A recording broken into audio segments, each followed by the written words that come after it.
మొదటి అధ్యాయము 9వ వచనాన్ని మనం చదువుకుంటాం. యెహోషువ గ్రంథము మొదటి అధ్యాయము 9వ వచనాన్ని చదువుకుంటాం. కలిసి చదువుతాం గట్టిగా.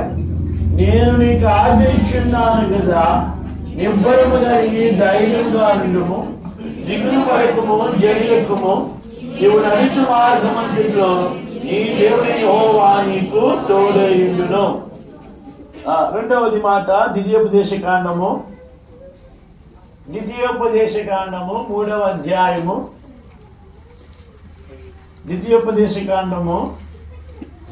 3వ అధ్యాయము 18వ వచనాన్ని మనం చదువుకుంటాం.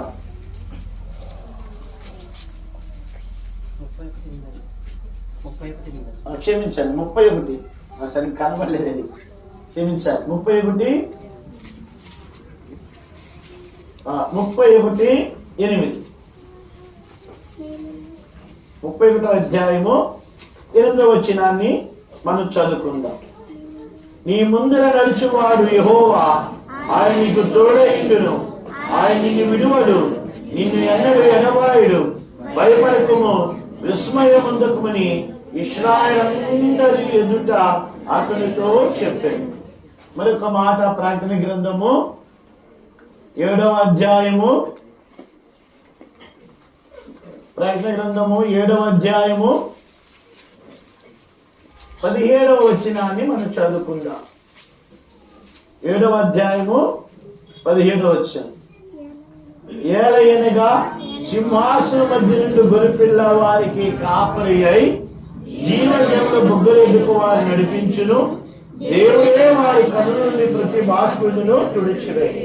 మరొక మాట మొదటి కొరింథీ పత్రిక 11వ అధ్యాయము 28వ వచనాన్ని మనం చదువుకుందాం.